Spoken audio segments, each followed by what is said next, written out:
Hello, everybody. Welcome to Crossface Wrestling. I'm your host, Ron Frazier, and today I am honored and extremely excited to have a legend, an innovator of the history of the sport, many moves. He is innovated to another level, and I am extremely excited. Thanks for being here, Wade. You're welcome. Looking forward to it.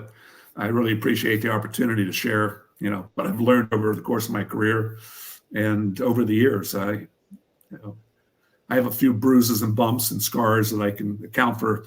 I don't want to do that again. When the wife says, "Don't climb this ladder," and you fall off of it, maybe she was right. Well, give me a minute or two, and I'd like to tell the folks some of your accolades here. Stephen Wade Schalles, a distinguished member of the National Wrestling Hall of Fame, deemed by the Guinness Book of World Records as the American's greatest pinner, four-time NCAA and collegiate world champion, father of funk wrestling, known for pinning, but you created an arsenal of moves such as the spladle, Clemson roll, and numerous pinning combinations. There's an award named after you that goes to the top pinners of the collegiate and high school levels. You wrote numerous books, have DVDs, all found at wadeschalles.com. Not only as a wrestler, but athlete of the year, coach of the year, man of the year, sports writer of the year. I voted for myself in all those, by the way. Well, good. Some amazing feats. Pinned all your opponents at the Collegiate World Championships. Man. Record holder for defeating the most NCAA champions and pinning them the most. You've won 15 national championships, 5 different disciplines, including judo, sambo, freestyle, folk style, and Greco. Deemed by Sports Illustrated as the most exciting wrestler to ever walk on a wrestling mat. Quoted by Amateur Wrestling News, the best American middleweight of the 20th century. And Dan Gable, the greatest pinner he's ever seen. You started at Clarion State. I think that was before it was Clarion University. You, in 1972, 1973, you won both the and Division I twice, both outstanding wrestler of both. Within these 2 years, you compiled a collegiate record of 153, 5, and 1 with 106 falls. Gosh. Pennsylvania State Conference title holder 4 times. You were a celebrity even in high school. 96% of your opponents were doomed with the pin. Gold medal at the 1977 World University Games, pinning all 6 opponents, and outstanding wrestler.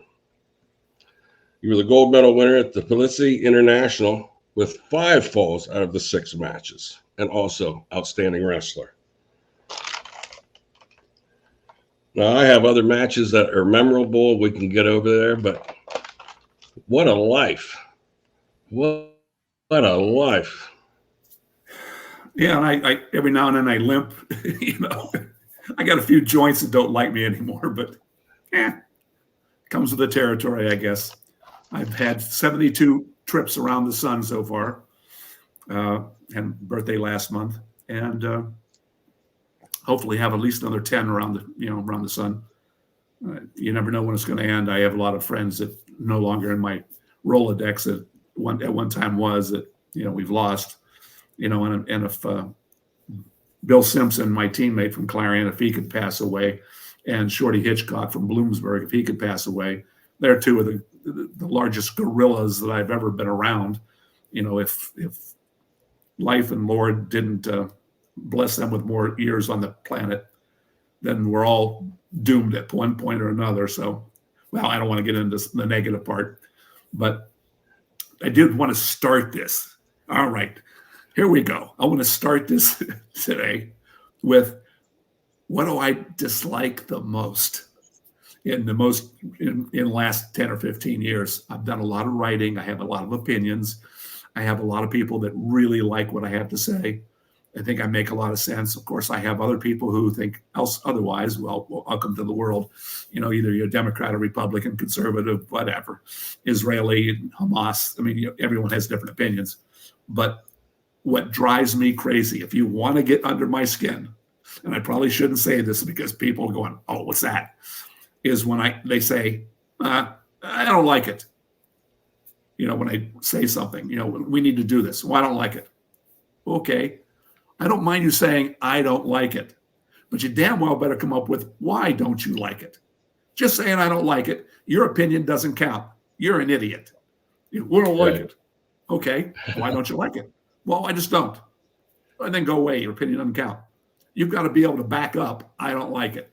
That just gets under my goat. When I do a lot of Facebook stuff, I get a lot of really strong reviews. I mean, I think 95% of them are, Wade, you're right. We need to put you in charge. I'm not a genius here. But people have to understand, and they don't. Wrestling, in my opinion, today on the national level, when was the last time you saw an article about our sport in Sports Illustrated? What decade was the last time? And if you're not in Sports Illustrated, you're not a sport. If you're not on Saturday or Friday night on ESPN, CBS, NBC, ABC for a dual meet, you're not a sport. And we're not on TV. We get on TV in ESPN at the NCAAs every year, and thank you, ESPN. But what most people don't realize, we're not on ESPN because we're doing well, and they can't wait to broadcast us. When what the NCAA does, which is intelligent on their part, is they package sports. What they really want is either the NCAA basketball, NCAA football, or basketball, male or female. And in the contracts, when ESPN bids for the final, 16, Final Four, Super 8, or whatever the hell they are, in basketball, if you're going to sign the contract that ESPN or CBS to get the girls' basketball championships, you must also cover wrestling and women's field hockey. If you're going to get the men's final championships, you have to then get men's track and field, swimming and diving, and baseball. And you have to broadcast as part of the contract. So the reason we're on ESPN is not because they want to come. It's because they're forced to come because they signed the contract. And I'm not sure if we're tied into baseball. I mean, men's basketball, women's basketball, or football, but we're tied into one of them. And that's why we're on TV. So don't get all up in your high horse that we're doing so well. We're on ESPN. The NCAAs are going on right now. Man, what I'm trying to say is we're not doing well. And if we were a company, we'd be out of business. There isn't one college in America that's making money, including Penn State and Iowa. Now they're breaking even or close to even. And if they make money, it may be 20,000 or 100,000, but they have a budget of, 2 million. So that's not really a good return on investment.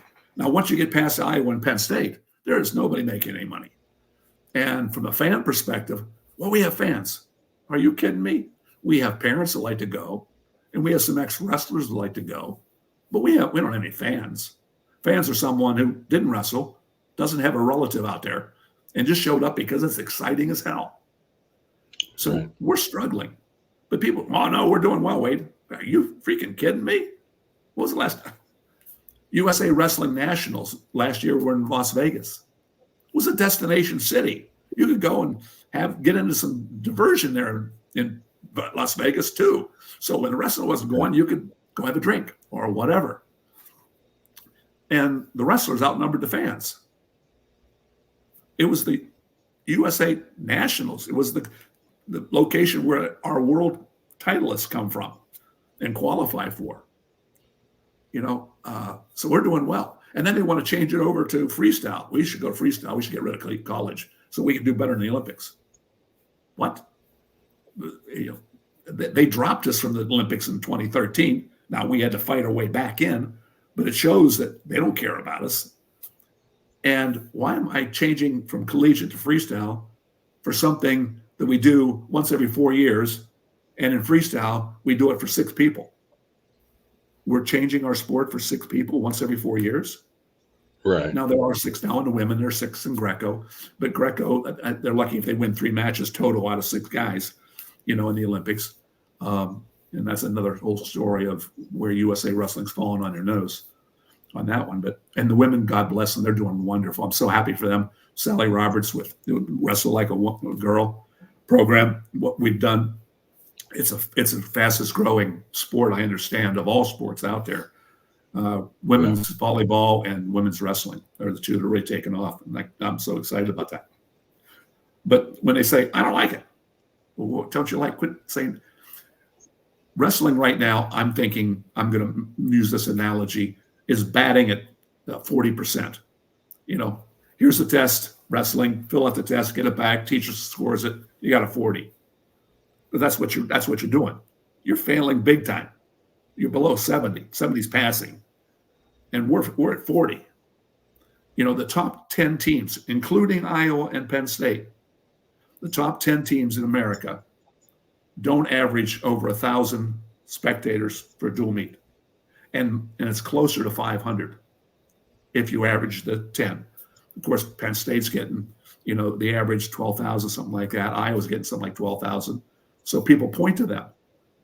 What you have to do is like what they do in diving in the Olympics. I think there's 6 or 8 people scoring the dive. They drop the highest score and they drop the lowest score. And then what the average is in the middle. So there wasn't any bias on some guy on the tie end giving someone a 10 when it shouldn't be a 10 and so on. Or someone politically didn't like this diver, so he gave him a 2. So you drop the high and low, and what you have left is probably what the dive was worth.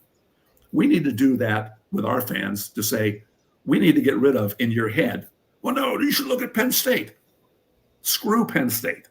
I love them, and I love what Kale's doing. But you can't point to that as to be the health of wrestling. You got to drop the high and drop the low. Let's get rid of the 2 lowest programs that really are really, really bad, because that's not indicative of where we are. And you don't want to come up with, well, Iowa and Penn State. Forget those 2. Let's get rid of the high, get rid of the low. And what you have left is the health of the sport. And what we have left, if you get rid of Iowa and Penn State and then take the next 8 teams, they don't have 500 people for a dual meet. And when you're in an arena that seats 10, 12, 18,000 people, and you got 400 people sitting there, it looks quite vacant.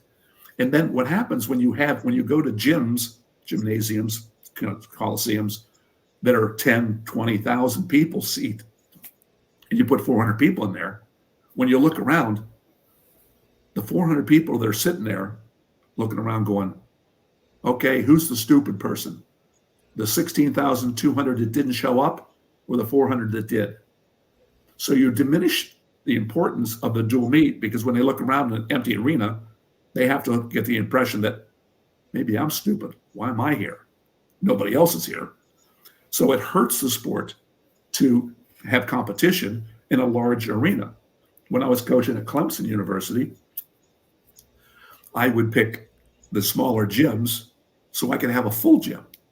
I'd rather have standing room only in a room that only seats 2 people, and have 4 people there and have 2 people standing room only for the dual meet, versus to go into an 18,000 Little John Coliseum at Clemson and have 58 people show up.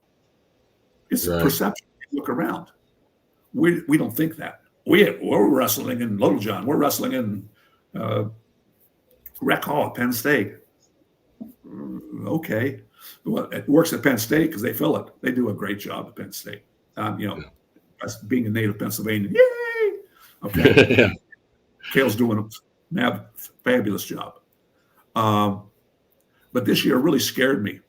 I looked at the rankings that Win Magazine came out with, which is probably the Bible of wrestling, Win Magazine.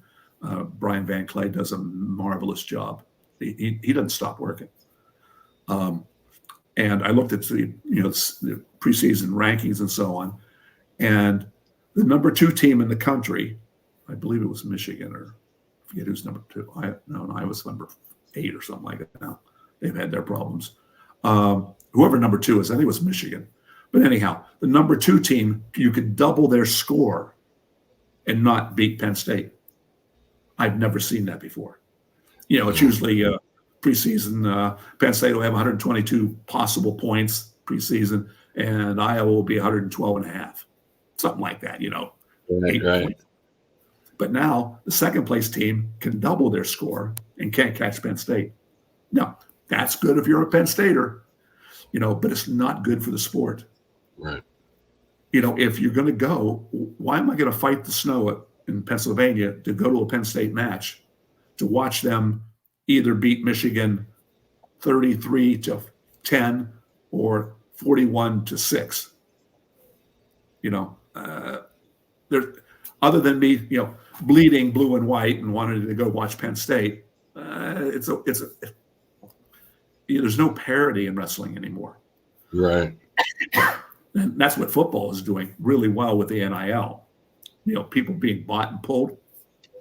When was the last time you saw 2 or 3 teams in the Pac-12 be in the top 20? I mean, Washington's doing a great job. Oregon, they're right up there in the top 5. The last 20 years, you could put both those teams together, they couldn't get in the top 20. But they're able to, purchase, borrow, cajole, persuade athletes to come to their team. And now what we're seeing is we're seeing a lot of parity. I mean, Clemson, I coached at Clemson, and I really enjoyed my years at Clemson. Who would have thunk 5 years ago that they'd lost 4 matches or games already? What? Well, the talent is getting evened out here. And Alabama, what the hell happened to them? They're always in the 1, 2, 3 slot, and they haven't been there all year. So what are some ideas? What are some ideas and approaches you would say that wrestling could take to help those other programs? Well, I analogize it to a restaurant. If the food sucks, nobody comes.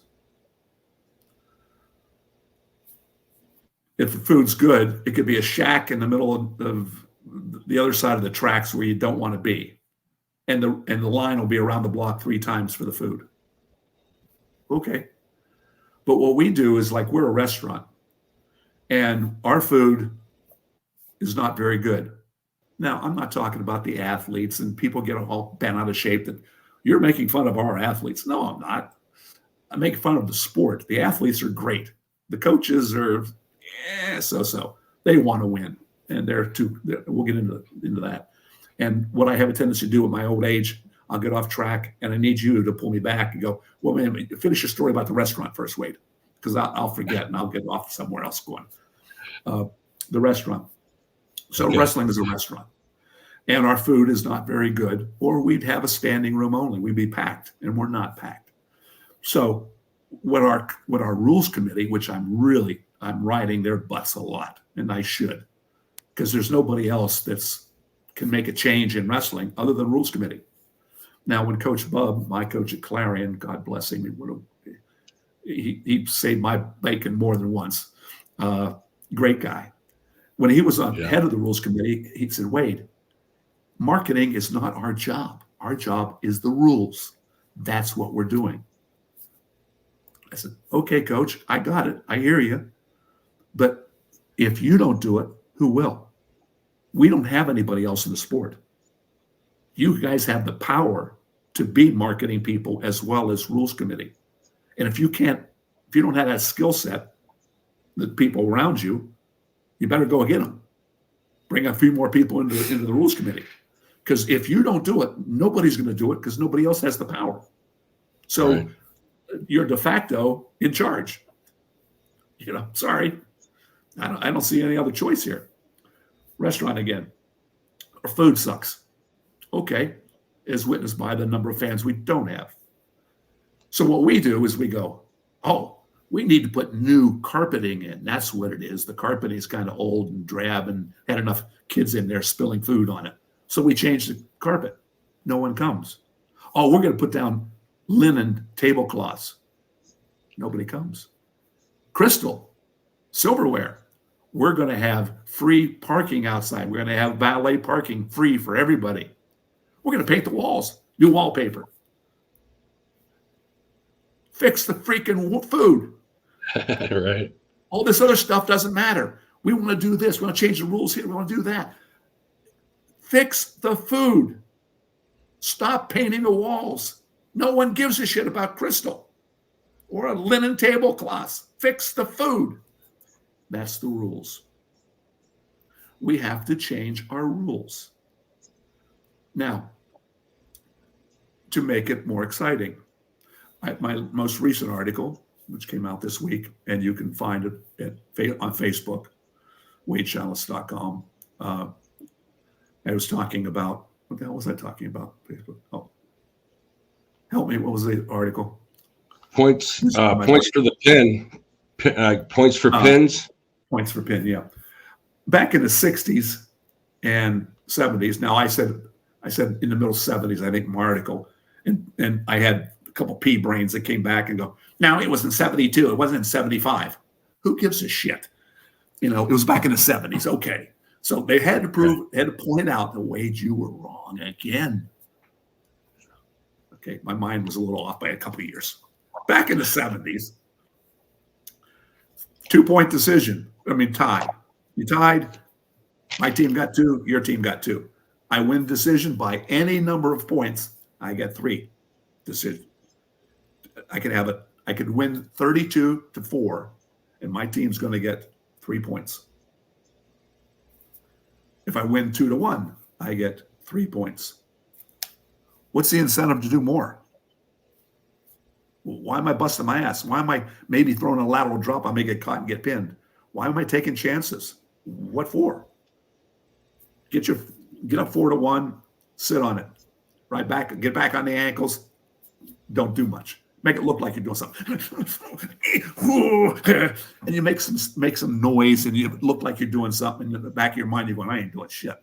I'm just hanging on. Get my win, get my hand raised, I'll walk off. I get 3 team points. So the rules committee, in their wisdom, and I agreed with them, they said, let's change that. Let's make a 4-point decision, a 5-point. You know, so they said a major over 8 points, you get an extra point for that 4 points. And if you get the 15, you know, in the tech fall, you know, that's like having a 5-point pin decision. Okay. So we dropped and I agreed with that, dropping the tie. They went to overtime and then sudden death. Wonderful idea. Everyone likes sudden death in overtime. Yeah. So good moves. Rules committee, attaboy. But then they forgot about the pin. They kept the pin at 6. So when you go to 3, 4, and 5, when it was 3, remember it was 3 points for a decision, 6 for pin. A pin was worth twice as many points as a decision. Twice. Let me say that again. Twice as many points as a decision. And everybody agreed with that, was used to that, had no problem with that. It was okay. Now I'm saying, well, wait a minute, guys. You diminished the pin by bringing in the 4 and 5. So now coaches can say, all we have to do is get really good on our feet, take the guy down, cut him loose, take him down. If we catch him on his back, hold him there for a second, get a couple points, and build up the point. You don't have to teach pinning. You can just focus in on one thing, takedowns. And hopefully, you know, Coach Bob and Neil Turner, another great man, Neil used to say, you only have to do 3 things in wrestling. You have to know a throw down, a hold down, and a getaway. Okay, yeah. A throw down, a hold down, and a getaway. And you got it covered. But so what we did is we lost the pin. I mean, there's going to be the Askrens. There's going to be the Gene Mills. There's going to be the Lou Bannix. There's going to be the who else is in there? There's 4, 5, 8 pinners that you know that you go, these guys pin a lot. They're crazy. They just want to pin. Screw the points. I don't give a shit. My job's I'm going to pin. So they go for the pin, but they're not going for the pin because there's points involved. That's their mentality. But other than those pinners, see, there's two types of people that get their hands referee to slap the mat. There are people who pin, and there are people who are pinners. People who pin and people who are pinners. Chris Taylor was a person who pinned people. He wasn't a pinner. To me, someone who pins is just, they roll the guy over and he didn't get, heavyweights are notoriously for this. Now, I don't need to get any poison pen letters from the heavyweights because there are some great, Gable Steveson talk about an athlete. Oh my God, and the Bannicks and the Bumgardners. There was really some great heavies, but a lot of them just kind of roll somebody over and lay on them and they get a pin. They're not pinners. They happen to pin a lot. Well, you take out the pinners, and what we have left now is a drop off in pinning. And the pinning to me is probably like a touchdown in football versus a field goal. Or exactly. People want to see things happening. And when they diminished the importance of the pin dropped off the number of pins you see on average at the NCAAs or dual meets or whatever. And it came down to decisions. And basically, if you were good on your feet, you won the match. If you weren't, you were in trouble. So what I wrote about this week was, I don't mind to, get rid of the tie and go to the 3 and the 4 and the 5 point decisions. Great. But if the top point getter is 5 points for not pinning a guy, then you should have double that for the pin. Just like it was 3 and 6. It was double the amount. So the pin should be worth 10 points. You can have the 3-point decision, a 4-point major, the 5-point tech, but then the pin is 10. And then you get coaches going absolutely apeshit. Well, I could lose 2 matches out of 10 and lose the dual meet. Yeah, exactly. But the same thing could be true in reverse for you too. You could get 2 matches. If you got 2 guys that got pinned and you had 8 guys that could only do a 3-point decision, whose fault that, coach? You can only teach those 8 guys to win by a point. You can't find a pinner out of those 8. Come on. So, but people want to see touchdowns. They want to see pins. Right. I totally agree. Totally agree with you there. They get to take down stuff and, we're getting ready for the Olympics. Screw the games. I'm a red, white, blue, wave that flag every 4 years for our athletes. Absolutely. Love it. But I'm not interested in changing what we do for those 6 athletes in freestyle to win the worlds once every 4 years.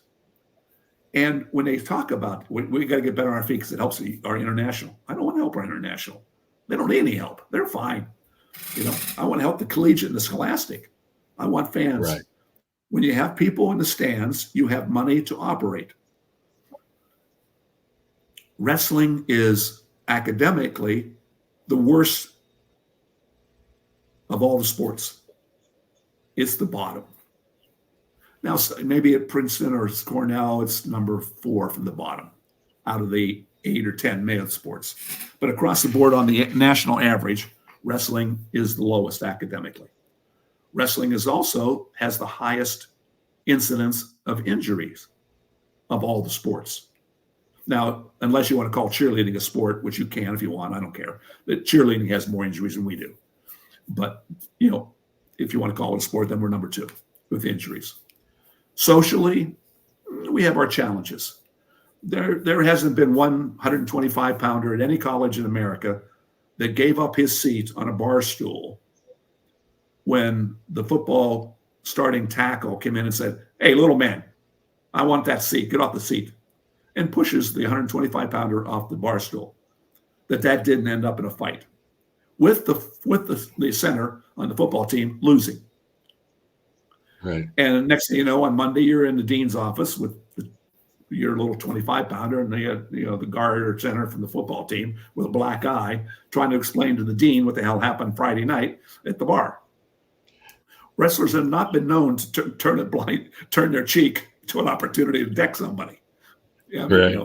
Yeah, it's just the way it is. And, we laugh, you laugh, I laugh. Okay, fine. Football players. I just had supper the other night with a cop from New York City.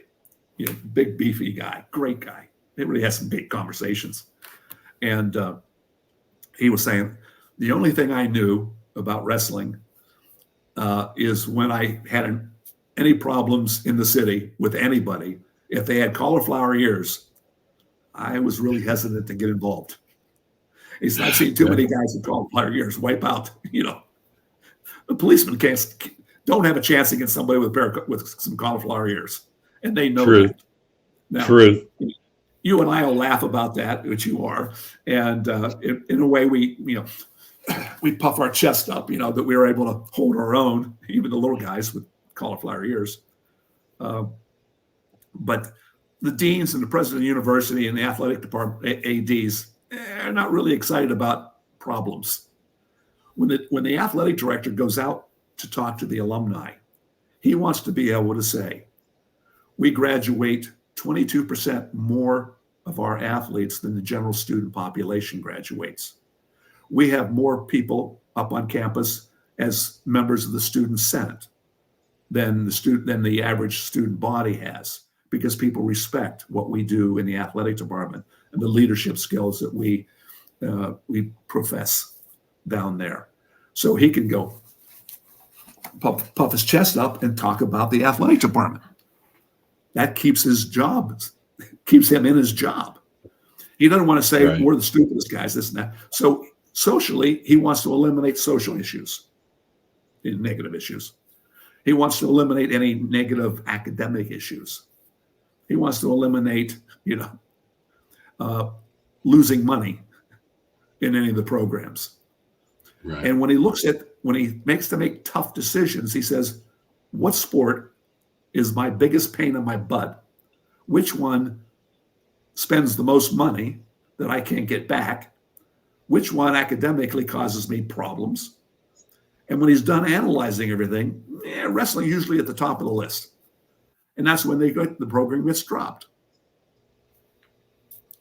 And we go, well, what happened there? Well, we're a bunch of idiots. We're not paying attention. What does the athletic director need? It just laid it out here on the table what he needs. Are we doing that? I spoke years ago, it was a long time ago now, with NWCA. They had me on stage, one of the conventions. They haven't had me back, though, because I rile too many people. And I said, just out of curiosity, by show of hands, how many people in here, you're all coaches, there were 88 coaches or whatever it was there, in the last year had breakfast, lunch, or supper with your athletic director once or more? No hands. I went, and you wonder what the hell's going on. The only time the AD sees you is when he calls you into the office and says, what the hell happened up on campus last night with one of your athletes? You haven't gone in there and say, hey, Bob, I just wanted to come in and let you know I appreciate everything that you're doing for us. This is what we're doing, trying to help. What I did at Clemson, we would run on Mondays with large black garbage bags. And I had printed on the side of the garbage bags, Clemson, Tiger Paw, wrestling. And I would make them run through the downtown part of Clemson, picking up trash. They were going to run anyhow. We had about a 3-mile track. Go run the track, down through town, up around the lake and back to the Derby Athletic Center. And on Mondays, they would carry a bag. And all the merchants would go, what the hell's this? They would see wrestlers running through town, picking up garbage on the street, on Mondays after a Saturday and Sunday drinking binge with the general student population. There was some trash laying around on the downtown section. And they appreciated that. And they would mention that to the athletic director or the president or one of the deans. It's kind of neat what wrestling's doing. You try to do those things. You've got to align yourself. And then in November, I would have a Saturday where we would have a bloodmobile drive. We bring in the Red Cross, and the wrestlers would, help Saturday, hand out sandwiches and their little glass of juice after they gave their blood, and help out with American Red Cross. And we sponsored it. And we'd make posters. Wrestlers want your blood. Right. Come down to Jersey next week, next Saturday, November 17th. Give a pint. Help people in need. But the topic was wrestlers want your blood. People would stop and go, what? And they'd see the sign laughing. But now, if he's thinking about dropping the sport, a sport for any reason, well, what do we get rid of? Baseball or wrestling? Well, baseball's doing this downtown. Goodwill did a gesture. The Bloodmobile Drive. We're earning points. I mean, wrestling's really good at losing points with the administration. We got to build back points. Right. The idea is to get, somewhere up there, help out. We don't do things like that. Great perception you were putting out for the wrestlers. I mean, association perception. I know they're going to screw up somewhere. I'm always in the dean's office going, oh, shit, what do you do this time? Hey, it was the football player that knocked my kid off the bar stool. He was just defending himself. The dean doesn't want to hear that, but after we'd lived in the office, I know he's probably going to go, football players. But the football player was guilty too. But they bring in $7.2 million a year. Wrestling loses money. So who am I going to get rid of? The one who's really responsible, the football player or the football team? Or I can eliminate the fight by getting rid of the non-revenue sport, who was not at fault, however, was involved. Our people don't seem to use that logic of what the athletic director, his response. I'm sure this is not the case, but I like to use it as an analogy. I would imagine that the divorce rate of athletic directors in America is higher than any other profession because you never get the hell home. You're always figure out where you're going to get more money, shift this over. You have to be at all the football, basketball, male, female, wrestling, to show up, make an appearance. They don't get home. So they're under stress as it is. And the last thing they need is some screw-ass sport causing me more stress. I'm already ready to get a rope and throw it over the rafters, So I've been talking for a while, and I've probably opened up a couple questions in your head, and I can keep going for quite a while, as you might know or probably have heard. Well, we touched a little bit on the points system. Though they recently changed the takedown to 3 points. Yep. I wanted to know your views on that. I personally thought they should have been more aggressive calling stall calls a long time ago, compared to the 3 points. But I'd like to hear your insight on that.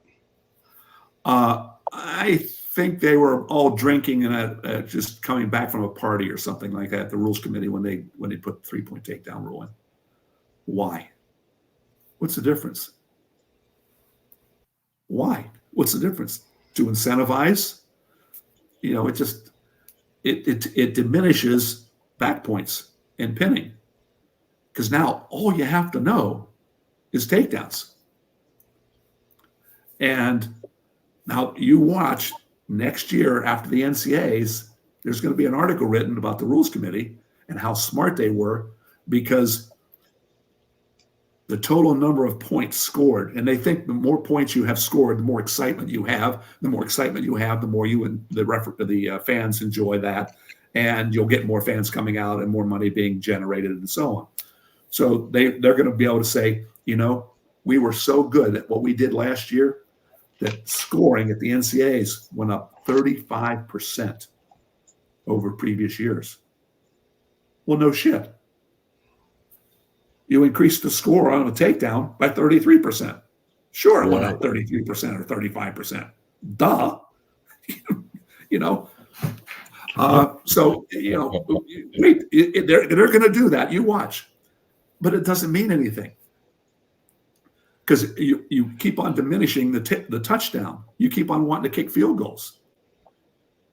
I analogized in my most recent article this week about scoring.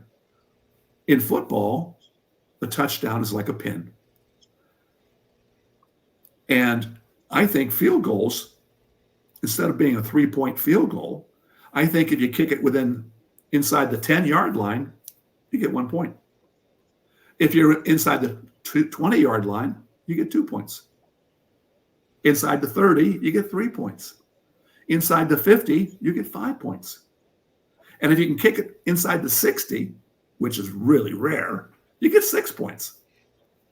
Right. So I agree with that. Why are you not rewarding the quality of the athlete performance against the percentage odds of being able to actually put it through the uprights, depending upon the distance?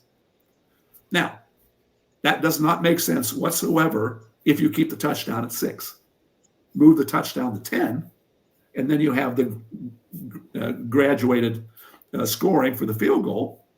Now you got some excitement, probably more so than they have. I think, that's kind of thing what I'm trying to do in wrestling.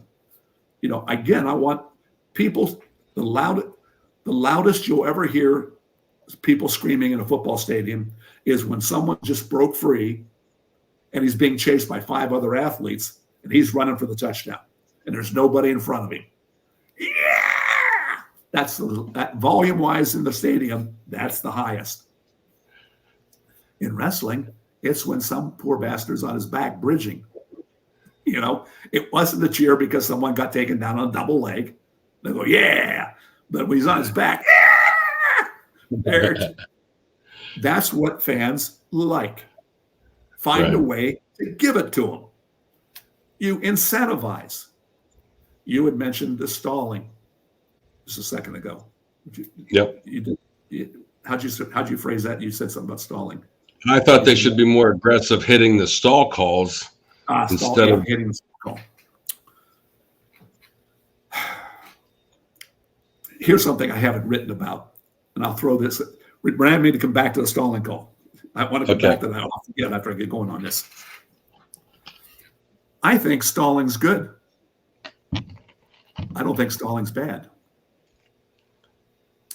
Well, let me defend that. And you're going, no way in hell is going to be able to do that one. I think you should be able to turn your back and run as fast as you can any direction you want to, except out of bounds, and have the guy chase you. Why not? Why do I have to stay in the middle and stand there and face you and take blows? I can run anywhere I want. Boxing, you can go anywhere in that side of that ring you want. UFC, you can go anywhere in that ring you want. You can run like a son of a bitch, backwards, forward. I don't give a shit. So Usain Bolt, the fastest human on the planet, and I'm 72 now and slow because I'm 72. I can catch him. He cannot outrun me inside that circle. I'm going to corner him somewhere. He can do this, but I'm going to corner him. So, but I'm not allowed to go out of bounds. But I'm allowed to run. The fans would go crazy for that. They would love the chase. You turn your back, I can double leg you from behind. How are you going to sprawl? Right. Now, if I'm running and you're chasing me and I stop and turn real quick, boy, are you going to get lateral dropped or headlocked into the cheap seats because you're running after the guy. Momentum, woo, off you go. People will go ape shit in the stands. Yeah, look at that. Why is it bad? We've always said, stalling's bad. If you ball up on the bottom, he's stalling. You mean you can't turn him over and he's doing this? I mean, you can roll him over. Right. So what? You'll beat him up down there. Every time you hit him in the back of the head, he's going to decide he wants to get the hell out of there. We can be a little more aggressive.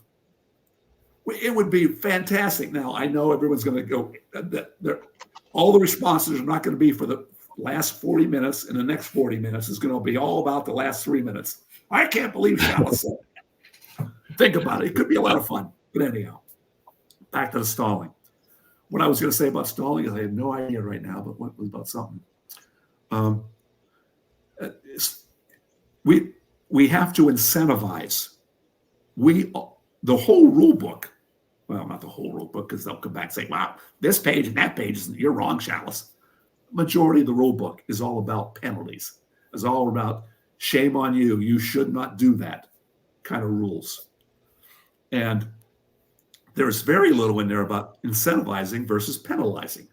Well, if you do that, we're going to count to 3 and you're going to get hit for stalling. Oh, we think we're intellectuals in wrestling for some reason. And we want to every year come up with new rules to counteract. As soon as you come up with a new rule, the coaches go to work. Okay, how can I use this to my advantage? And God bless you, coaches. That's what we're supposed to do. We're supposed to try to win. So they always try to figure out how to work around that new rule so to benefit them. And then next year, there'll be big coaches bitching. Well, he did this now to get and run that. So what to come up with another rule to counteract that rule? So they come up with another rule to counteract that rule to counteract that rule. Next thing you know, the freaking rule book is 2,821 pages long, and no one can understand it. Wrestling is way, way simpler than what we're allowing it to be, and we're trying to make it seem like we're Mensa coaches, and the fans. In Jeopardy, if you and I are playing Jeopardy, you invite me over to your home, you break out a beer and some pretzels, and we watch Jeopardy and we compete a little bit against each other. And at the end of the half hour, if neither of us got one question right, we'd go to a bar the next night and have a drink. We wouldn't do Jeopardy anymore because the Jeopardy people thought they were so smart that they were really going to come up with some questions that nobody could answer because we're smart. They lose all their viewing audience because you made me feel stupid. You upset me. You embarrassed me. You made me feel stupid. I'm not coming back. Right. Wrestling is so complex now that you make the new fan, not the old fan. I don't care about the fans we currently have when I'm talking about marketing and improving the sport. Now, I love our fans, but their opinion do not count. No matter what the rules if you made me king for a day and I could make my own rules up, and next year, whether you like it or not, you have to live with them. I don't care what they have to say. They're going to show up. They're going to pay their $20 to get a ticket to go to Penn State to watch them wrestle. So I'm not interested in trying to please the ones we have because they're going to always show up. I'm worried about the 42 million people we don't have, or 8 million or whatever.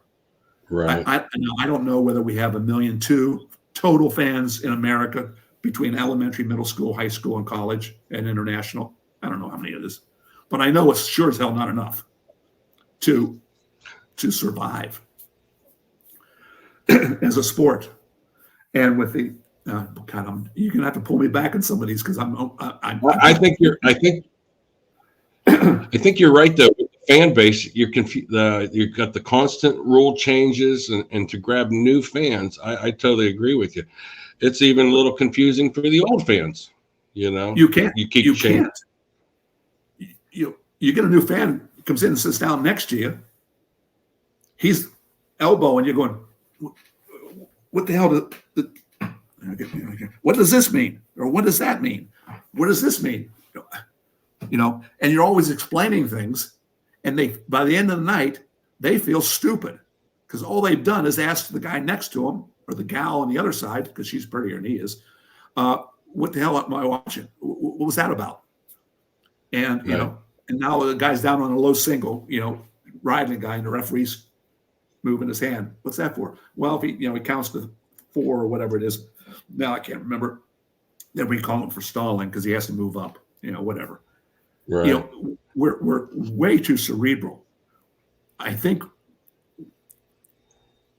intellectually, we're not as skilled intellectually as we think we are, and we're aware of that. And we're trying to make ourselves feel good about ourselves by coming up with all these rules. And, I understand this, I understand that. You have to, in order to come to wrestling, you have to know all these things.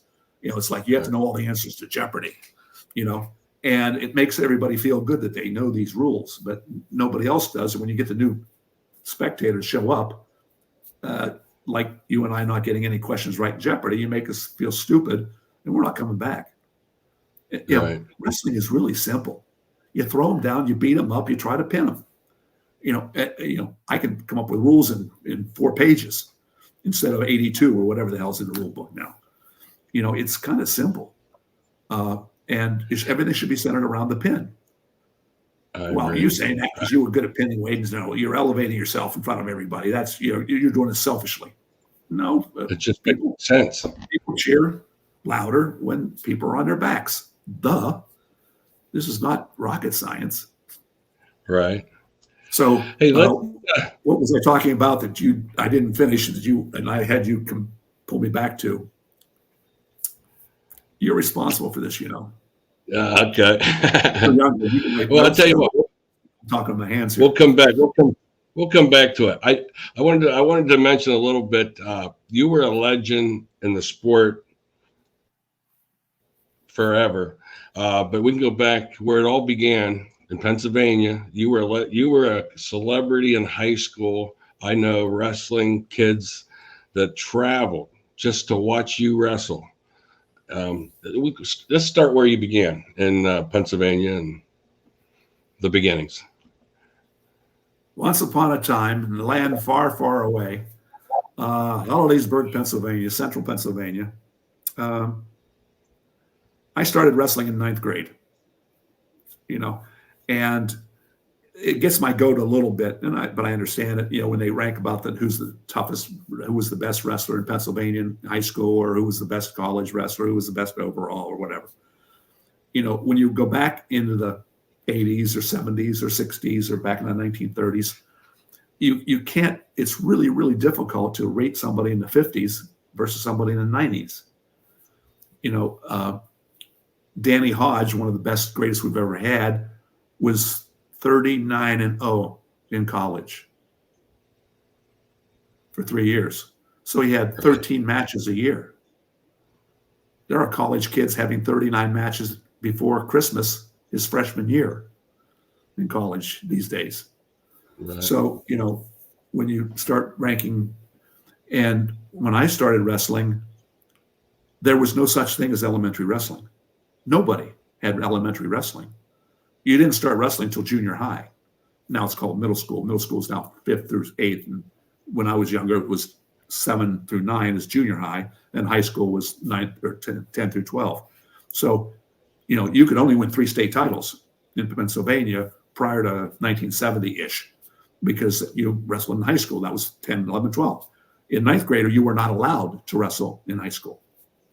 Now, in some high schools, you were. So here I'm going to get another nasty gram from somebody about at certain schools, if the 9th grade class was under the same roof as the high school, they were allowed to compete, but they were rare. So there's always that exception, but for the most part. And, you get, I think probably in Kerry Colat, I think is probably the greatest we've ever had in Pennsylvania in high school level. He was amazing. But I think he started when he was 2 months old, 3 months, something like that. Yeah, right. No, he wasn't that young. But he did have quite an elementary program and success there. By the time he got to high school, junior high or middle school, he already had, I don't know, more matches than I had on my whole high school career. So he had an opportunity to sharpen his skill set and did a great job. But so can you rate what Wade did versus Kerry? No. I mean, I'm not even anywhere close to being in his league. I think he was the greatest we've had in Pennsylvania, and we've had a lot of great ones in Pennsylvania. And I'm sure there's other people who write me poison pen letters that say, well, I think Mike Johnson of Clearfield was, or whatever. But there were some good ones. A fun Kerry Colat story. I think it was his junior year, might have been a senior year. He's Mr. Everything, and deservedly.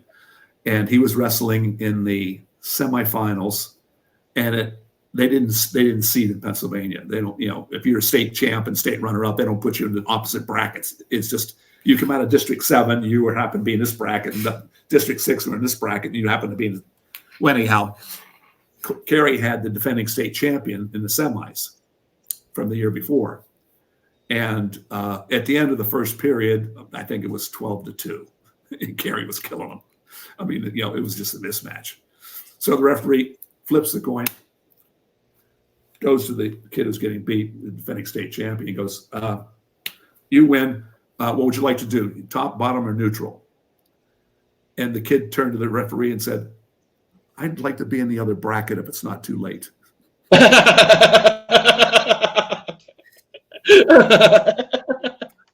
like to be in the other bracket. It's not too late. I love it. That was one of the funniest things I've ever heard. That is great. Why the hell am I in his bracket? I'm going to lose. I might as well lose in the finals. Damn. Oh, that's great. And back, when I wrestled again, back in the day, we had in Pennsylvania, you had sectionals, districts, regionals, and states, 4 weeks of qualifiers. And you usually had at least 2 matches, if not, we usually had 3 matches in the sectionals, 2 in districts, 2 in regions. In the states, you had, 3 or 4 matches. But if you lost in the sectionals or the districts or the regionals, in the finals, whatever, you didn't go to the next week. Only the champion from the sectional went to the district. The champion from the district went to the region. Whereas today they take the top 3 to the next level. What if a kid has a bad match? All kinds of reasons why, and we'll take the top 3. But if Jimmy Carr was on the Olympic team as a junior in high school. Our senior Olympic team. What an athlete. The whole Carr family. Yeah. And he lost in the region finals to Henry Green from Huntington in what a lot of people think was the greatest wrestling match they had ever seen in Pennsylvania in high school history. I mean, those two were just 2 cats fighting over a ball of yarn. And, and Henry came out and won, and then he won states. Where did Jimmy go? Home. He didn't go to states. He didn't have a chance for a rematch. If you didn't win, you didn't move on. Today, he'd have been probably in the finals and maybe would have reversed it and won the states again. But here he is. He didn't even make it to states his senior year, and he was on the Olympic team the year before. Wow, Pennsylvania must be pretty damn tough. Yeah, they are. It is pretty tough in PA. It's a little history, a lot of fun. So it's hard to rank people, today versus yesterday and in yesteryear. Different rule sets, different, there's different people wrestling. I mean, it is that would be difficult. I was going to ask you, when did Coach Bub, when did he start recruiting you, and how did that whole process go? I love Coach Bub. That was an interesting story too. Well, you might know that I lost my senior NCAA championships. I was not eligible to wrestle my senior year at the NCAAs, and that came about because I started at East Stroudsburg my freshman year. My grades were my college boards were 1050.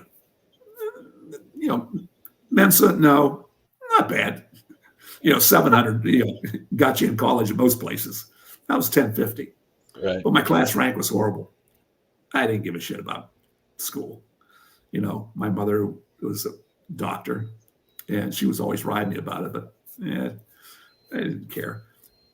And I think here's another another Schalesism. I think subliminally, a lot of athletes, they understand getting your hand raised or not, winning or losing. And either you had more points than the other guy did, or you had less. One you said, yeah, and the other one, shit. And you lost. Well, in school, a 70 is passing. You get your hand raised. 82, 96, 100, you get your hand raised. Your hand doesn't go any higher because you had a 96 versus 71. Win or lose, W or L. 69, you lost. So I think, I didn't think of this in my head, but I think it did affect me in that if I had a 72, I don't give a shit. I got my hand raised. I won. Move on. So I think athletes sometimes in the back of their head go, I either won or I lost. The teacher beat me or I beat the teacher. I get a 70, I beat him or her. If I get a 69, he or she beat me.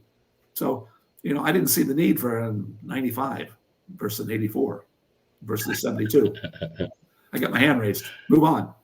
So my class rank, I was in the 4th, 5th of the class, which at the time I really wanted to go to Lock Haven with Grace Simons. I really wanted to go with Grace Simons, and they had a program.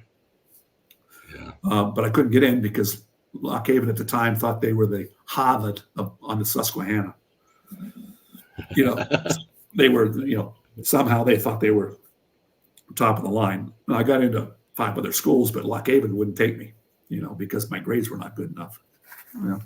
I'm my thesis short of my PhD now, and I've got 6 books I've written, and I've done pretty well. But they didn't want me. Okay, fine. But I was struggling to get in, and Clarion at the time was not very good. Bub had just got there with Neil Turner. They were just starting. I think Bub had been there for a year or 2 at the most. And East Stroudsburg was the state champions, the conference champion. They beat Lock Haven, they beat Clarion, all of them. Stroudsburg had team. And so that looked pretty good. And my mother had dated, during her college years, the president of East Stroudsburg. They were friends, So she made a phone call and said, "Can you get my son in?" So he allowed me to go to Stroudsburg on summer school. It was a sink or swim program. They were going to I don't know whether it was 80 kids or whatever in the summer. You are there for 8 weeks. And at the end of 8 weeks, whoever the top 40 out of the 80 got to stay, and the other 40, out you go. So it was a sink or swim program. Right. But he got me in. Great. I'm going up with Clyde Whitman, and they'd won the Pennsylvania Conference the last 2 or 3 years in a row. They were loaded. So it made sense. And Lock Haven didn't want me. Okay, fine. So I went to Stroudsburg in the summer on a sink or swim program. I was there a week. And the next week was today Fargo, the high school national championships in Fargo. At the time, it wasn't called Fargo. It was in Worland, Wyoming, is where the Fargo tournament started, in Worland, Wyoming. Then it moved to the University of Iowa for about 8-10 years. And then it moved from the field house at the University of Iowa to Fargo, North Dakota. But it was the first year Fargo. So, we had a Pennsylvania team, and Wade had to be the Pennsylvania team. You were OW at the States this year. So, yeah, I'll go to nationals. What the hell? I don't know. Freestyle? I've never wrestled that. I don't know what's the rules. Greco? Fuck, I don't know what that is. Okay. I can't use my legs. How am I going to win then? But so this Clyde Whitman trained me for a week, helped me work out in the wrestling room at Stroudsburg for a week, and then patted me on the ass, put me on the plane, and off I went to Worland, Wyoming. Well, I came back at the end of the tournament, and I had a note on my door, the dormitory, "You need to see Dean so-and-so." So I went in and see him, and he goes, "Where the hell you been?" I said, "What do you mean?" "The last week. We have an 8-week sink or swim program. We've had work second weekend, and you missed half of it. All your teachers are going to fail you. You might as well leave because you're not going to make it. Because all the teachers will wash their hands of you because you've been gone for a week out of 2. And I went, okay. But didn't Coach Whitman say anything? No, he's some summer wrestling camp. He's teaching somewhere. Well, he told me I could go. He trained me, and he patted me on the backside and put me on the plane. I thought I had the week off. I'm representing Stroudsburg, Pennsylvania, myself at the Nationals, and so anyhow, they threw me out because I wasn't there. I went, well, okay. Well, while I was gone, Penn State came through, and they accepted me. So when I got back from home from Worland, Wyoming, my mother gave me a letter. Here, hey, you got into Penn State. I said, I'm going there. That's I wanted to go to Lock Haven or Penn State. And she goes, no, you're going back to Stroudsburg. I said, no, I'm not. She goes, you made a promise. You made a commitment. A commitment is your word. If you don't like it at the end of the summer, we'll talk about it, but you owe them a year. At the end of your freshman year, you want to transfer, you can transfer. But you made a commitment, and the commitment is your word. My mother was really good, beating this kind of things into me, which I tried to pass on to my children and grandbabies as well. And so I went, "Brr." And but I called down at Penn State with Bill Cole, and he wasn't in, but Rich Lorenzo was, and he was the assistant at the time. I said, Rich, I got this paper. Am I really in? Do I have a scholarship? He goes, you're accepted? I went, yeah. He said, what do you have there? So I read what I have. He goes, damn, you are in. I didn't think you'd get in it, but I'll go check. So he goes check. 2 hours later, this is after I got thrown out of Stroudsburg. I'm back home, I'm going, well, because when they threw me out, I went, oh, good. I get to go Penn State now. I don't have to fulfill my commitment because they didn't fulfill their commitment, so I can get to go to Penn State. So I came back and said, Mom, they threw me out, so I get to go to Penn State now. She goes, well, yeah, I guess you got to go to Penn State now. So I called Lorenzo, called me back. He goes, Wade, there's been a mistake. They sent that paper out, those letters, but you're not in. Somebody in the admissions department wanted you, and someone not forged the paper, but someone slipped the paper in and sent it out to you, and you're not in. What? And Wow. Years later, Rich said, had I known then what I know now, they can't do that. They sent that paper out, their mistake, they got to eat it. You were in school. I didn't know that. I was just my first year as assistant coach, or I'd have called him on it. But, you would have been in Penn State. Well, so I hung up. I went, sugar. Because, my mother and I traveled to 4, 5, 8 schools, looking at schools, on a recruiting trip. And I was number 75 in the draft. And back then they had a draft and pulled numbers out of a hole. And if you were right at that particular year, if you were under 85 on your birthday that they pulled out, you're going to Vietnam. So I was going to be, I'm going to Vietnam whether I like it or not, because I'm number 75, and they under 85, they were taking everybody in the draft. And I knew I was crazy enough. I was going to come back with a lot of medals or a lot of holes, one or the other, so I'm thinking in wrestling, if I screw up, I get pinned and I get to look at the videotape, and I get to come back next week and see if I can straighten up what I screwed up the previous week.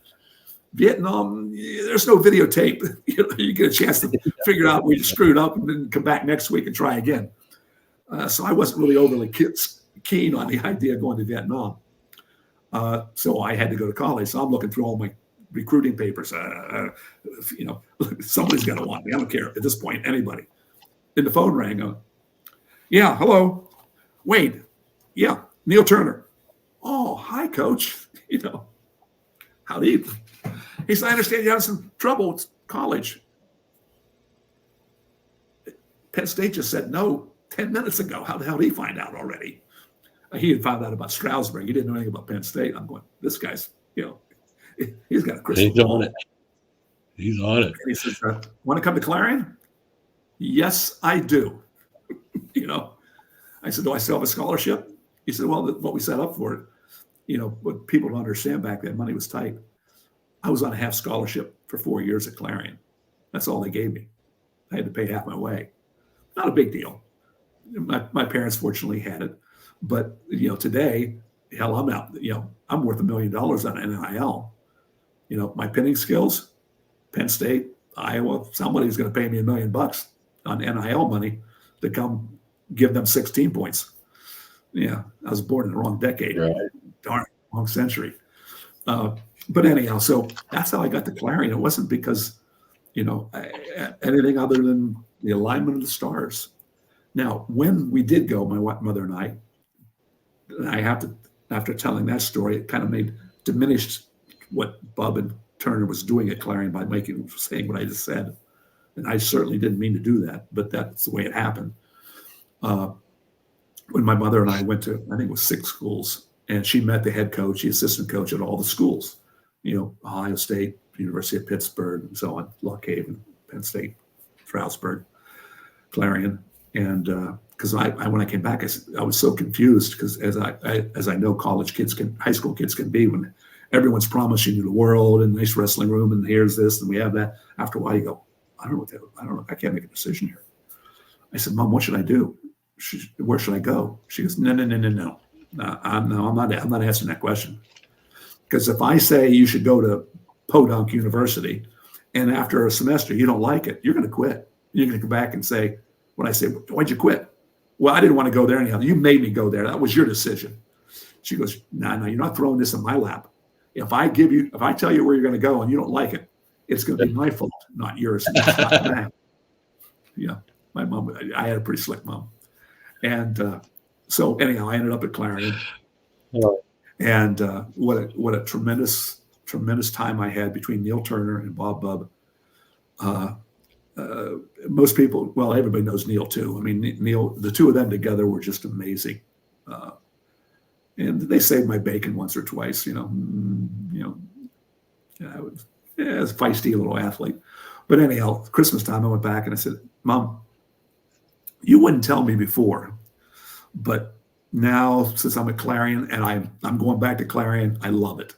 I love the people there and the program, and especially Bub and Turner. I mean, because I didn't have a father. I had a dad, but he was an merchant marine. And he was at sea 9 months at a time. He was back for a weekend, and he'd go back for 9 months. So I had a father, according to Webster's dictionary, but I had no leadership at home from a father perspective. And having Neil and Coach Bub as being my surrogate fathers, it was such a warm feeling, and I wanted to hug them every day. They were so good. But anyhow, I said, Mom, you wouldn't tell me before. That's great. What would your choice have been? When I asked you back, before I went, and you said, I'm not going to tell you. She goes, well, I can answer that question now. I met 12 coaches at 6 schools, head coach, assistant coach. And at one school, I met the 2 best coaches of the 12. And they happened to be both at the same school. And that was Clarion. She goes, Turner and Bub were the classiest coaches and the type of people that I want my son to be around of any of the schools we went to. And I am saying this now, and a lot of people are going to be listening to this, to elevate what Coach Bub and Coach Turner did for me and what they did for a lot of kids at Clarion. And when went on to Clearfield and then Lock Haven University and what he did.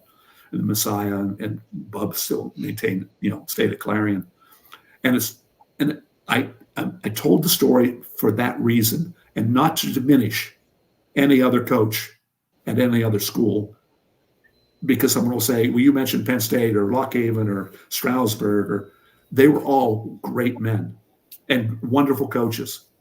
But my mother was looking for something a little different than just somebody who knows the switches and stand-ups and can yell at you for not going to class.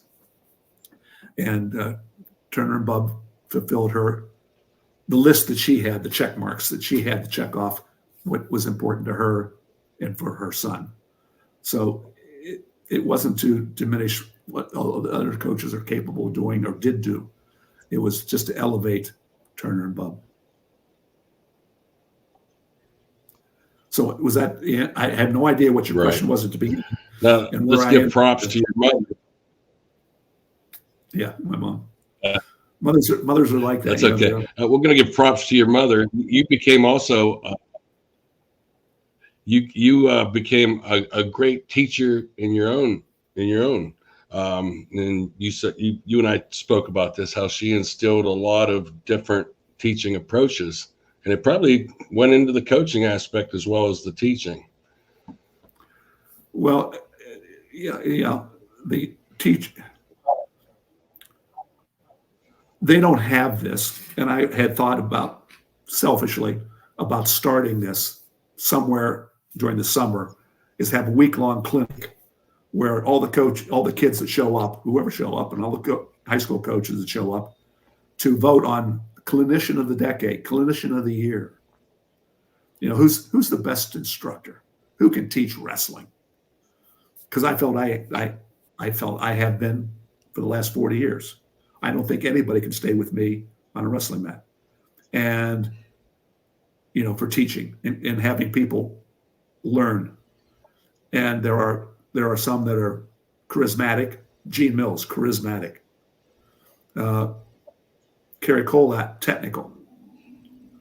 I've watched all the videos that are out there, seeing what the competition is.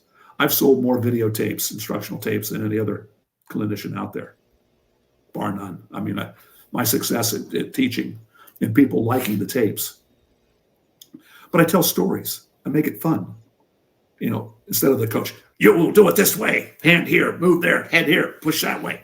Okay, there's a lot of people can say that, but how do you develop that into the kids where they had fun? They want to ask questions. They laugh. They walk away going, "I'm glad I wrestled. What a great guy he was. I really enjoyed him. He was funny." And I got that from my mother. She was a master instructor.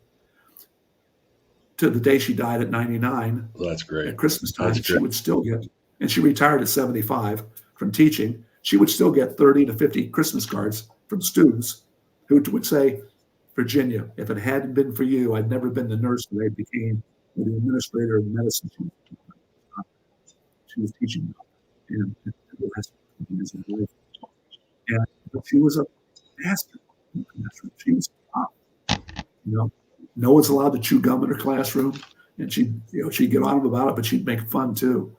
And a lot of them hated her, but at the end, they realized as soon as they graduated, what I learned in that class was more than in all the other classes for 4 years. Was Mrs. Schalles, and I didn't like her, but God, I'm glad I had her now.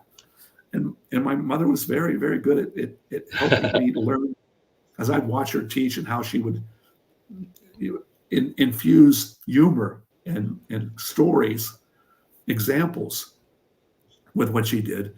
And I try to do that in wrestling. I look at today, I pick up I get my phone, I start looking on Instagram or whatever, and all the coaches out there showing technique on Instagram.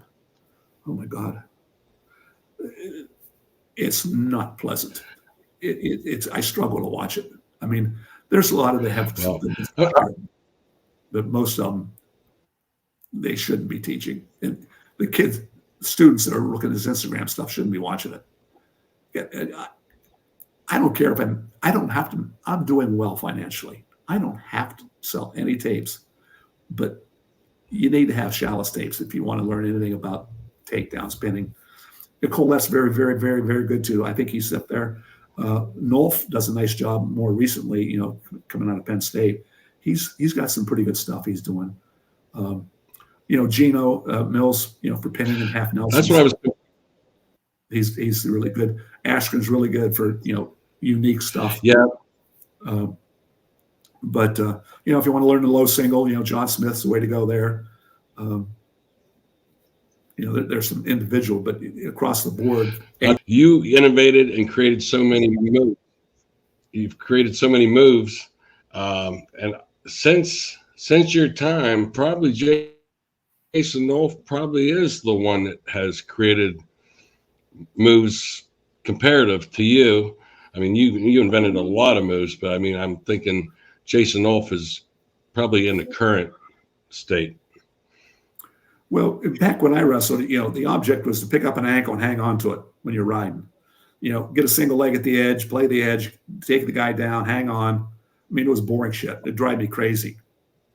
And I was not a farm boy from central Pennsylvania. I lived in a little small town, but, my body was not, I never won one match at weigh-ins where someone would take, "Oh shit, look at him," all beef or something like that, big biceps, chest and everything. So at weigh-ins, I would round my shoulders and walk up and look like the weakest guy in the wrestling in the weigh-in room, because I couldn't throw my shoulders back and impress anybody, So if I can't impress them, I'm going to work on their head. I got the skinny kid over there. Yeah, good luck. So coach would, we teach how to pick up an ankle. I'm going, no, I want to be up on his head. I get up on one-on-one, get up on high on the head. No, up through 1975, 80, you did not get above the waist. You were always down picking up an ankle. And I'm going, why? I want to be up on his head. I want to hold on to an arm. My arms, I cannot compete with that damn thigh and his buttocks. I pick up an ankle. Good luck. No, I went up on his head where oxygen goes past his throat into his lungs.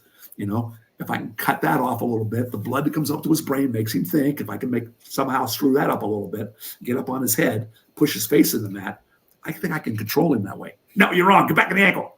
And the coach walk around with a yardstick, smack me in the ass. No, back on the ankle. And I wanted to say F you, but I didn't, out of respect, I didn't say F you, but I was thinking F you. No. Tell me why. I was a pain in the ass in that I was always the guy that went, why? I wasn't trying to be a smart ass, but why? Now, here's an analogy for you. I'll tell the story. This is not true, but it's fun to tell. Back in 1842, there was this football coach up in New England, and the athletic director called him in and said, hey, I'm going to start a wrestling program. Why don't you be my wrestling coach? I don't know anything about wrestling. You'll be fine. You know how to tackle somebody in football. We'll call it a double leg in wrestling. You grab both legs and throw them down. I'll give you $500. Your wife can use it. She needs a new washer dryer. Well, I said, yes, yeah, okay, I'll coach. So there was no videotapes back then. There were no books out there. There were no other coaches. He was the first one. What do I do? So he made all the shit up.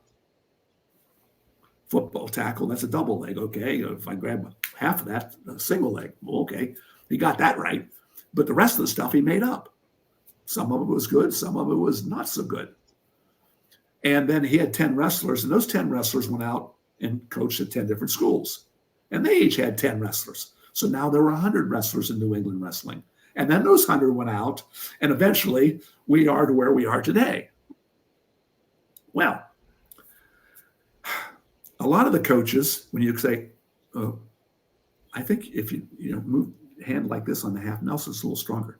No, I like to do it this way. Okay, why? Well, my coach taught me that, and he knew what he was doing. Oh, okay. Where did he learn his stuff at? Well, his coach taught him that. Okay. Where did he learn it? Well, his coach taught him that. And eventually we're going to go back to this football coach who didn't know a damn thing about wrestling that taught it. And ever since then, we are where we are today based on that football coach that didn't know what the hell he was doing. When I say, why, coach, I'm not being a smart ass, but if your response, coach, is because I said so, or because my coach taught me that, it doesn't hold weight. It doesn't hold water. Mechanically, tell me why it's bad to be up here. I'm telling you mechanically, it makes sense. My arms can control his arms, but my arms cannot control his buttocks and his thighs. So I can't hang on to anybody back there. That's like trying to, slap a 400-pound gorilla in the face. Probably not a good thing, Yeah. All my stuff was garbage wrestling. My coach called it garbage. Everybody who watched me said, he's a garbage wrestler. Yeah, but he's winning. Okay, garbage wrestler, fine. Okay, call me whatever you want to as long as I get my hand raised. I don't give a shit. So I started now they call it fun. From my mother, I understand the human body. I would go through her medical books and I would look at the structure, physical structure of a human being. And I knew my arm didn't go this far, that way, and my elbow would bend this way, but it wouldn't bend the other way. And so I figured how to wrestle based on the medical books that I would look at. Now, for me to say I studied them, I didn't study them. I just went, oh, well, that looks like. So I figured out a little bit about, body mechanics and what works and what doesn't work. And then I brought it over to wrestling and started coming up with shit. And then I would, well, if I dive between his legs, what happens? Oh, shit, that didn't work. I'm on my back. Okay, scratch that one. Okay, if I dive differently this way, oh, shit, I'm on top. I'll put that in my offense. The other one I tossed out because it didn't work. And eventually I started coming up with side rolls and spladles and cement mixers and things that were unique. And after about 10 years of always hearing, he's a garbage wrestler, that's garbage wrestling, I finally got kind of offended by it. And I said, bullshit. I said, it's not garbage wrestling. You don't have the career I've had so far acting like an idiot. There has to be something to this. And these guys that I pinned, there were 2-time state champs, All-Americans, national champs. If this stuff's working on them, maybe you might want to pay a little closer attention to it. And eventually, what they would call it is, well, it's not garbage, but God, Schalles is really funky. So it elevated from garbage to funky. And then someone said, well, funk. I went, funk, that's it. It's funk wrestling. I renamed it to funk from funky, and someone said funky after the garbage. So then it became known as funk. And even today, they still call it funk to some extent. But it's a wide open style. And I opened up the wide open style. And in my opinion, which is only the one that counts, is what I think about myself and what makes me, want to keep working and helping wrestling and so on, is I think my record would be far bigger and greater than it is had I had any coach that knew funk, that could help me polish my funk. Today, anybody who wrestles, go to my videotapes, call me. I can help you with your funk. I can take what you're doing, put a little polish on it. No, turn your hand this way, not that way. And I can break things down. And what you see now is just a wide open style. And back then, there was no video cameras of Wade wrestling, basically. A lot of people want, hey, I want to watch Wade, when we wrestled. And I say, well, they don't have it. And I hate to say this because it's diminishing what you want to see about Wade. But if you watched Wade wrestling, then you go, what's so special about it? Because what they're doing today is what I did back then. So they're used to seeing funky diving and cartwheels and, that they never did before. And Wade's not special. He's just like everybody else. Well, yeah, but if you take today's Corvette or today's Ferrari and transport it in a time tunnel back to 1968 or 74 and drive it on the road, people would break their necks going, oh shit, what was that? In comparison to the cars that they had that were on the road then versus the Corvette today and the Ferrari today and the way it looks. So by comparison, that Corvette, oh my God, you wouldn't. But if you brought that Corvette forward and put it on the road today, it was just another Corvette. So I was the Wade of 2026, back in 1974. So that's what, by comparison, that's why I got the name. Wow, he was amazing. I'm just doing stuff, 20, 30 years, 40 years before my time. You had a question you were starting on. I'm sorry I cut you off. Yeah. You were talking about the medical books, and I know when people watch you wrestle, you were coined the phrase imposing legal pain. And maybe the medical books that had a lot to do with that, imposing the legal pain.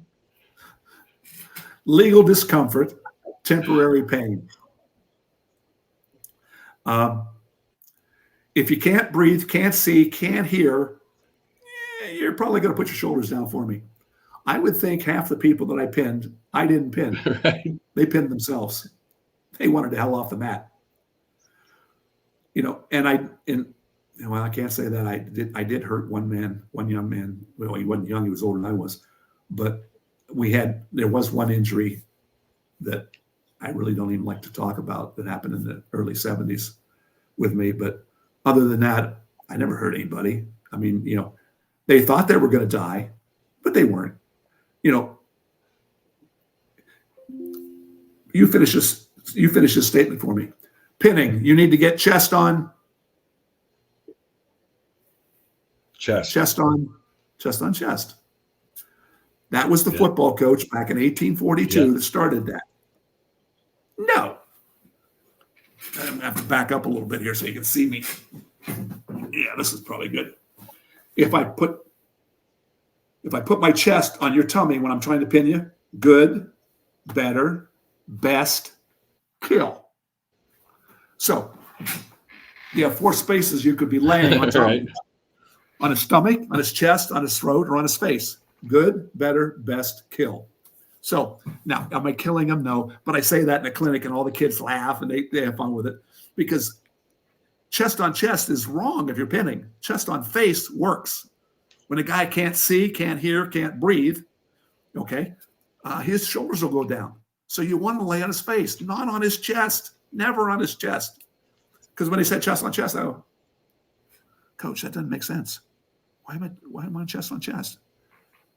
He breathes and he thinks and he sees, and up here in the discomfort. There's no discomfort if I lay on his chest. If I'm pushing his nose over to the side of his body because I'm laying on his nose, he's going, ow, I don't like that. And now I said, he can't breathe. Well, you can't do that. That's illegal, Wade. Well, he has a choice, not me. If I lay on his face and he can't breathe, he can always turn his head to the side and breathe. If I'm looking up, I can bridge. If you turn your head to your side, you can't bridge. So it's his choice. Breathe and not bridge, or bridge and not breathe. You pick. So am I really doing something illegally by laying on his face? He could turn his head anytime he wanted to and breathe, but he can't bridge then. Not my problem. That's his problem. Okay, so chest on chest, chest on face. Right. And that was a medical book. Breathing. Thinking, I want to do something up here. Gene Mills going, attaboy Wade. Shit, everything he does on a half Nelson. He's tucking your head under, laying on your face, cutting it off, And everybody I ever wrestled got up, shook my hand, walked off. They were fine. I didn't hurt them. I mean, I scared them by laying on their face when they couldn't breathe. They weren't thinking about thou shalt not be pinned, the 11th commandment. They were thinking about, I got to get the hell off the mat. So you would ask a question. I'm going to tell you a couple of my favorite matches of yours. Oh, that's okay. All right. We're going all around here. But I have a few of my favorite matches of yours. Definitely the 1969 Pennsylvania State Championships. I was able to watch that. And you talk about funk. It almost looked like a jiu-jitsu move, sweeping from the bottom to the top. Yeah, when you got the yeah, it just, we can talk about that, but I want to talk about another match. You actually, was it 1976? When you wrestled Lee Kemp, and he also became, to me, in my eyes, one of the greatest of all times. You may have been the last person to probably maybe ever even beat him, And I remember watching that match 6-1. And man, you still had that same mental philosophy. Take my leg, I'm going to kill you. Don't take my leg, I'm going to kill you. Well, I had some good matches and had a couple but wrestled Lee twice. Lee never took me down, and was 6-0 and 6-1. Well, he did take me down at one point at 6-1, but I turned my back to him and walked in backwards. So he would grab me. I was going to side roll him at the end of the match, and my side roll didn't quite work, and he got the takedown.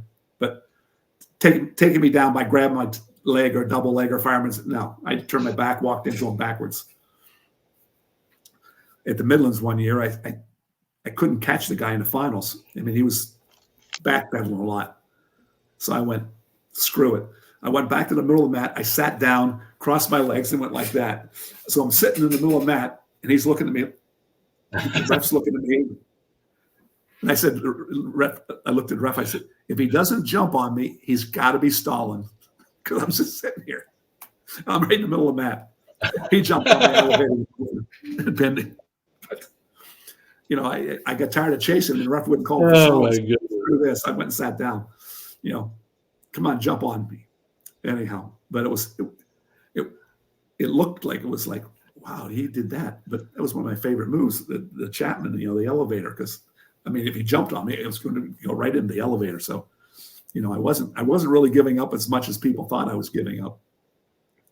And with Lee was a tremendous athlete. He's a great human being. He's been very successful in life, and but a blowout for him was 3-1. He just, you couldn't score on him, but he wasn't good. He was always going to keep the match close. I don't think he ever had a major decision ever. No, I'm sure that he did, but it didn't seem like it. He was always very, very conservative, and it was just a bear to take him down. He would keep one leg forward on his defense, as I did, and if my lead leg was my right leg, that was I call it the impossible leg. You grab that leg, I'm taking you down. I have so much to do. You cannot take me down by grabbing my right leg. But I would stay in that position. When you were moving around, I would not move around with you, and all of a sudden have my left leg lead, because my left leg, you got my left leg. Oh, geez, I'm going to get taken down here. I would keep that right leg forward all the time.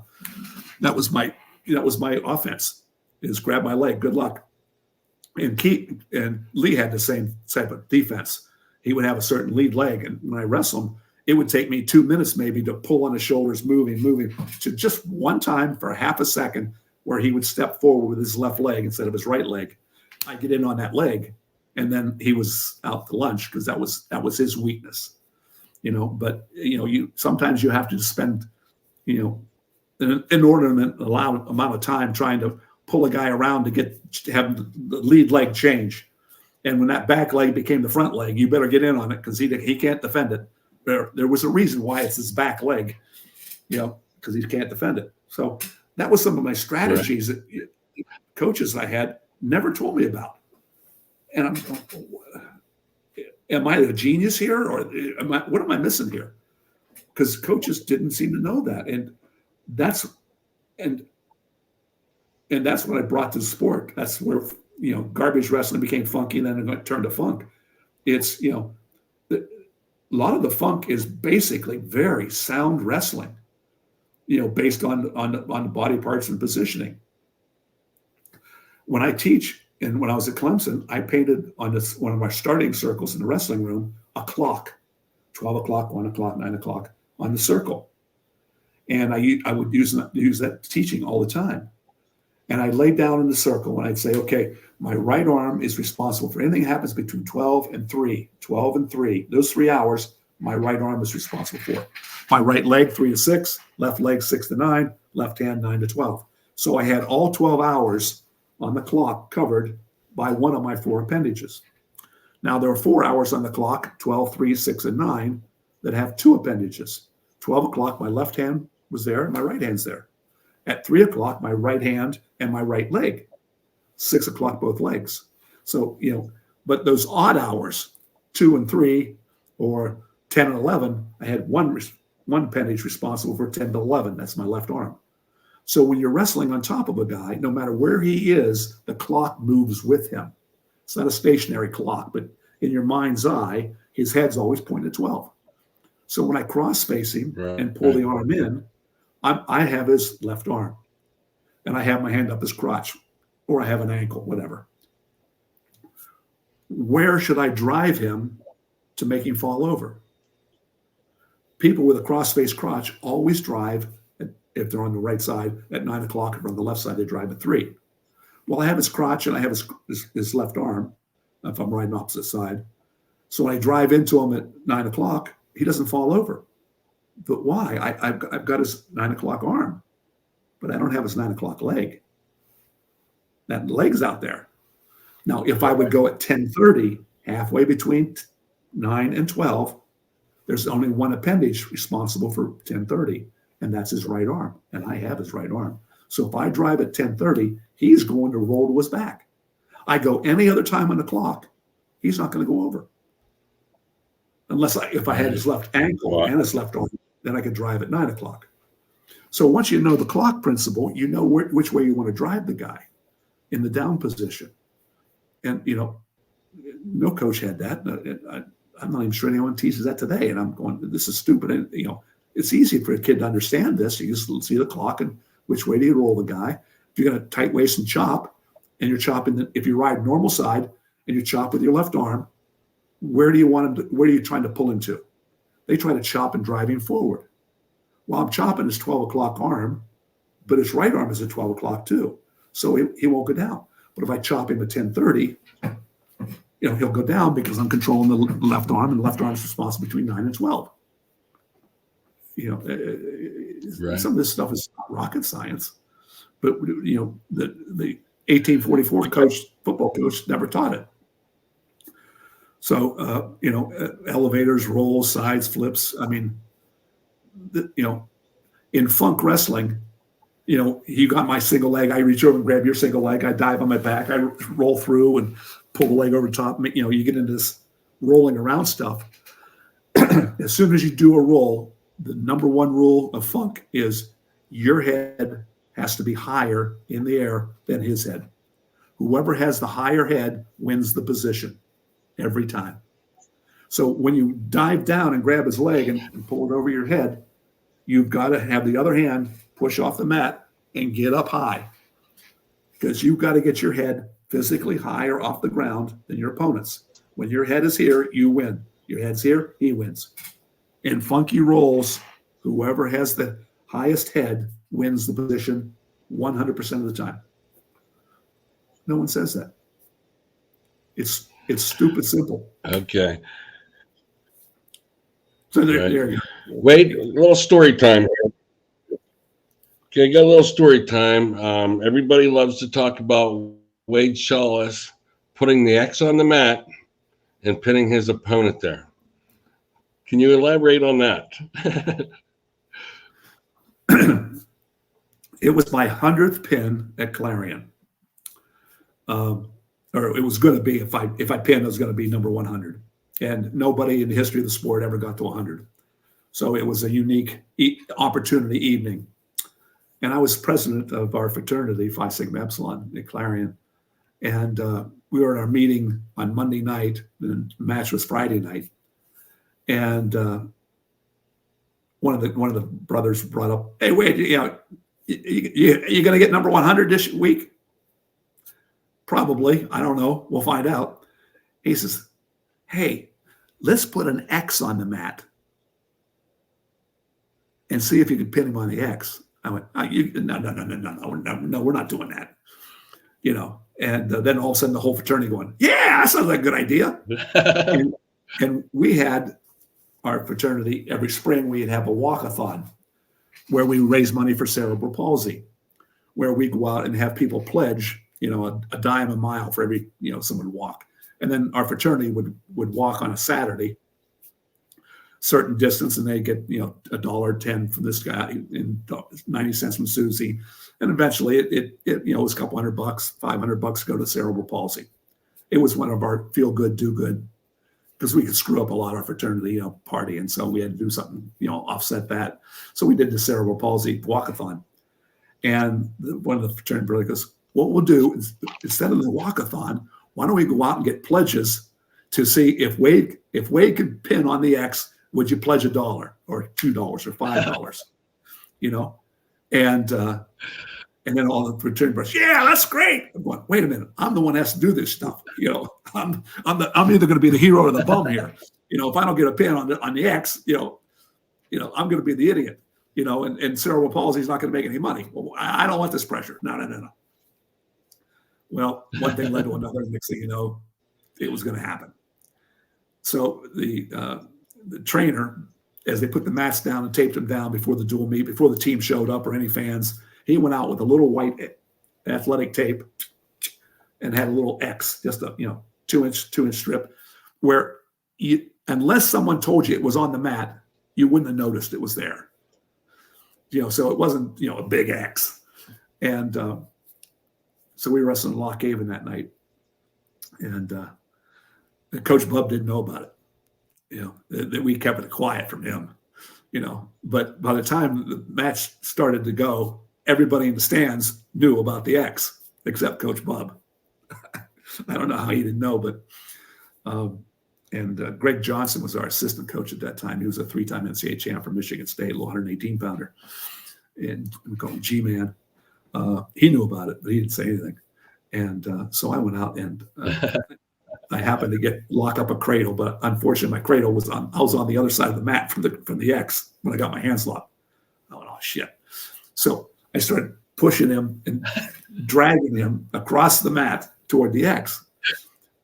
And now I don't know what Bub was doing, but I heard that Bub was going, trying to figure out what the hell I was doing. I mean, I had the cradle, I could just turn him over right there where I was at, pushing him the whole way across the mat. And as the closer I got to the X, the louder the crowd got, because they anticipated the X. And I got to the X, and I jacked him up on his back, and he kind of slid across the X a little bit. And for those who wrestle or been around wrestling, you would know that athletic tape on a wrestling mat, if you just rub your hand like that across the tape rolls up immediately. It doesn't stick to the mat. It's not, it just doesn't stick to a wrestling mat really well. Right. So when I put him up on his shoulders, his back slid across the X and rolled the X up. So when the referee slapped the mat, he got up. The X was stuck on his back of his neck, rolled up tape, and now the place just erupted. And we had a full house. I mean, Clarion was doing really well in wrestling then. And when we wrestled dual meets at home, good luck finding a seat. They were in the rafters. I mean, it was packed house every time. And it was packed for this one. Yeah. And, I started walking off the mat, and Bub walked on the mat. I went, oh, shit. Here it comes. And he said, stand here. Yes, sir.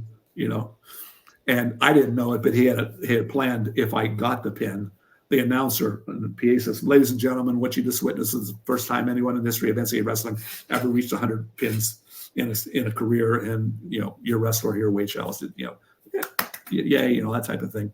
And while they're all cheering, he's standing there next to me going, and Coach Bub never swore. He never said the word shit, ever, And he said, what the? And there was an F word in there. Is that tape doing on the mat? This really was not something he would have allowed to have happen. And that is one of the great things of Coach Bob. He was, again, amazing. What the? Is that tape? I went, oh, shit. If he would say that word, he is serious. I haven't heard that in 5 years here. Oh God, I'm in trouble. But I knew the tape was no longer there. And I went, Coach, what are you talking about? The tape's on the mat. You know damn well that the tape is right over. He's pointing and he looks. And I said, I don't see any tape. You see any tape, Coach? The kid who walked off the mat is still stuck to his back of his neck, which added to the insult to injury. I mean, I didn't plan it that way, but it was really funny. And I'm sorry for the athlete that went through it, but it was really funny. And there's no tape on the mat, Coach. I don't know what you're talking about. And he just in Coach Bub's in the middle of form, he just went, oh, I can't believe this. It's happening to me. But anyhow, so that was my 100. Yeah.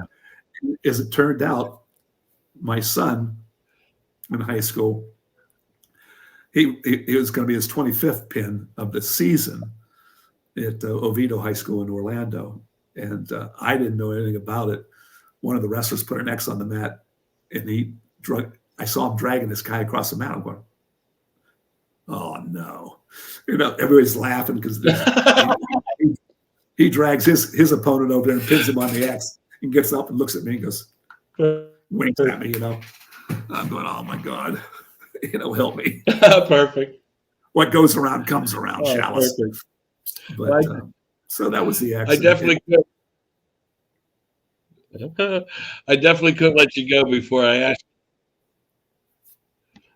Yeah, I definitely couldn't let you go before asking you about that. That was an amazing story that still makes me chuckle today when I hear that.